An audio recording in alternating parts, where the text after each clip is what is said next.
guys, I hope you guys are having an amazing day today, and welcome back to another YouTube video. Today, I'm gonna be walking you guys through another day in the life. We are still in the mini cut. I totally forget what episode this is. It's probably like episode 10. That being said, I'm currently in a deload week where I'm not training as hard, and also I'm taking a diet break, and I'm gonna be explaining why in this video and maybe when you should be taking a diet break and a deload week. So stay tuned. I'm gonna give you guys all the information about all this good stuff, and we're gonna have an amazing day. So let's get after it. You guys, show some love on this video. Much love. Peace. Alright guys, so it's pretty much 7 a.m. and I'm doing a Facebook live stream in our private Facebook group community with all of our clients. So this is exclusive to our group, but I just wanted to show you guys kind of like how we roll. Get ready, sit back and watch. We're talking about high calorie dense foods and low calorie dense foods. What is going on, you guys? I just totally spat on my desk. I hope you guys are having an amazing morning today. You guys, as you tune in, let me know how your weekends were just by commenting down below in the comment section. And I am just gonna tag every single member in the Facebook group right here, right now. You guys, I'm excited to get back to this week. I had a pretty relaxing, like, recovering weekend, and if you guys haven't seen like my Instagram or like social media, I am currently doing a deload week and a diet break for 1 week, which is gonna be good because I've had this lagging cold that's kind of been like messing with my sinuses, and my body has also been extremely fatigued lately just from my lifts. So for me, it's been about like 8 to 10 weeks of training since I've taken a deload week last. So I'm excited to take this deload. But you guys, as you tune into this Facebook live stream, I want you guys to comment how your weekend was and what you guys got up to. I just want to check in to see, you know, whatever. If you guys have not heard the new Kendrick album, you guys are completely missing out.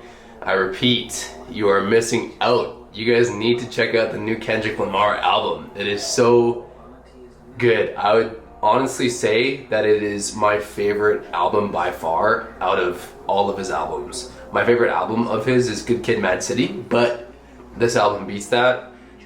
Just like the story line behind it, the creativity, the transitions, the lyrics, like everything, the role play in it, it's just like ridiculous, and I love it so much. So if you guys have not seen it, you guys need to listen to Mr. Morale and the Big Steppers.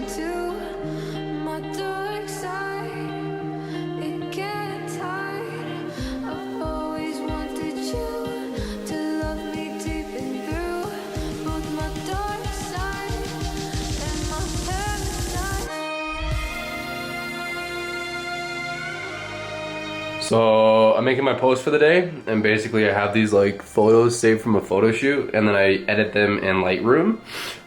So I edited this photo, I edited this photo, and this is what it looked like before, and this is what it looks like now, before, after. It's like a little bit darker, it looks better. So now I'm gonna go to Instagram and I'm gonna write the post for the day. Today's like Monday motivation, and we're talking about not having time to work on your fitness and your health.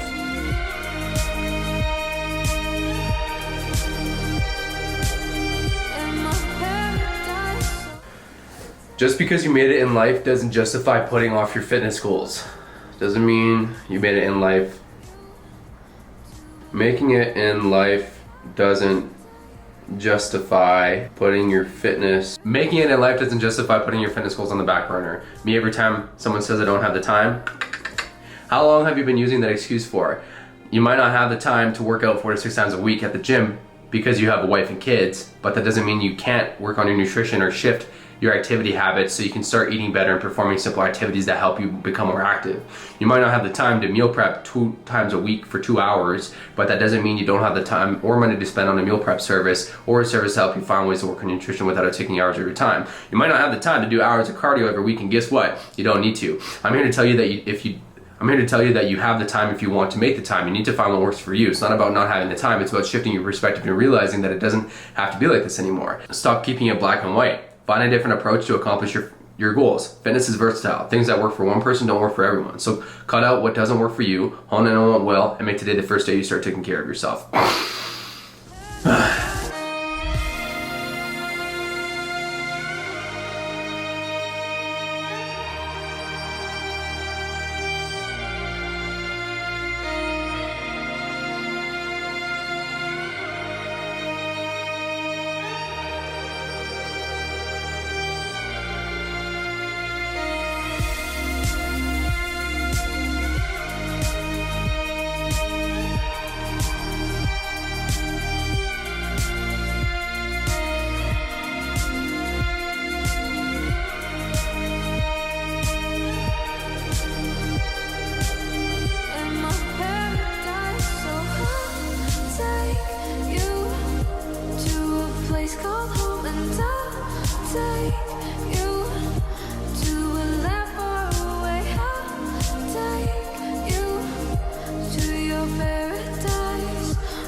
Hey guys, what's going on? So this is the part of the video where I wanted to talk about deload weeks and diet breaks and when you should take one and when you shouldn't. So how do you take a deload week? So first I'm gonna go over the signs and symptoms of what you would be feeling when it's time to take a deload week. And usually you take a deload week after a full 8 to 12 weeks of training intensely. And so after 1, 2, 3, 4, 5, 6, 7, 8, 9, 10, 11, 12, or maybe even just 8 weeks of training, if you ever feel, and this is training, when you're training on a workout program, let's just say upwards 3 to 4 to 5 times to 6 times per week at the gym, weight training, progressively overloading, like trying to push yourself every single workout like you're working hard. That's what I'm talking about here. So when you guys are pushing yourselves in the gym for so long, what can happen is wear and tear. And so typically, when you're let's just say training for a super long time, your recovery can go down after a while. And so that being said, if you ever feel like you're more tired than not, if you're not recovering as fast as you once were, if you're not really getting good sleeps, if you feel more depressed than not, if you feel like your life just kind of fucking sucks sometimes, if you ever feel like maybe you're just again more down, and also the biggest key is if you're not able to progressive overload inside of the gym through either your reps, your sets, your form, and maybe even just increasing your weight by a certain percentage or a certain number of pounds every single couple of weeks, usually that is the signs, and those are the signs that you should be taking a deload week. And so a deload week is where you schedule 7 days in your calendar, maybe even 10 sometimes, where you decrease the total working volume of your workouts by about half. Now that being said, I don't like to use your sets, reps, and weight. When I'm in a deload week, I usually keep the weight about the same. The sets I like to decrease, and the reps I may touch, but usually I just keep them about the same, but usually it's the sets and how hard I'm working within the sets. So that being said, I usually cut my sets to about half, maybe even a little bit more sometimes. And I usually still train pretty intense, but not crazily intense. I do drop that down a bit. I focus more on contraction and form, making sure that I'm pumping blood into the muscle, and then moving on to the next exercise. Now I do that for 1 full week, and after that I feel completely recovered. I also focus on mobility a lot more. That being said, I do have more time to focus on it when I'm exercising a little bit less throughout the week, and that is what a deload week looks like for me, and that is how you know when you should be taking a deload week. When should you be taking a diet break? Now, when you, should even consider taking a diet break is when you're in a fat loss phase. If you are gaining weight or maintaining, or you're just getting into your fitness, you probably don't need a diet break, but usually it's for like the intense dieters or like the people who have more experience in a fitness journey and they have some years built and they know how to approach a fat loss phase more aggressively than not. And so when you are approaching a fat loss phase more aggressively, typically your calories are a little bit more restricted, and they might be. Now that being said, after tracking your macros very diligently for a certain period of time, what usually happens is your body weight or maybe even your fat loss tends to get stagnant. Usually what happens is, the less calories that you intake, the less energy that you're able to give out. And so over time for, again, 8 to 12 weeks, and that's usually the time frame that you look at when you should be taking a diet break, is around that 8 to 12 week mark, I like to say at least. Usually you become like a little bit stagnant. Maybe you feel like you're getting lethargic, you're getting tired more often than not, you're not able to recover as often and as much as you once were, you're not able to progressive overload in the gym.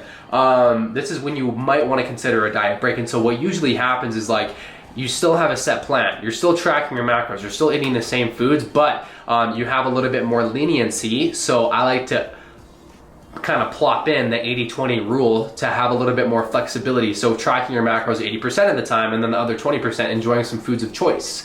I still suggest to keep it clean so you still have a plan, but that is a diet break in a nutshell and why and when you should be taking one. Now this will help you increase your metabolism just a little bit more. It helps you increase a little bit more leptin by eating just a little bit more food. It gives you more leniency, which will decrease your stress levels, which will ultimately help you. And so just to be specific about a diet break, guys, usually during a diet break, I still recommend tracking your macros, but like you do want to still increase your food just a bit. So not like completely up to maintenance, but maybe like just floating around maintenance or slightly below, and that would be suffice for a diet break. If you guys are ever considering taking a deload week and a diet break, I do recommend choosing one or the other, not both at the same time. For instance, I'm taking a deload week right now and I am following a deload week strictly, and then my macros are staying really consistent. I like eating the food that I'm eating and tracking my macros, and that's that. So that's gonna wrap up this YouTube video. If you guys have any questions about deload weeks or diet breaks, or maybe if there's something that I didn't cover, comment it down below. I would love to talk about it. And that's pretty much it, y'all. So give this video some love. I'll catch you guys in the next one. Much love and peace out, you guys.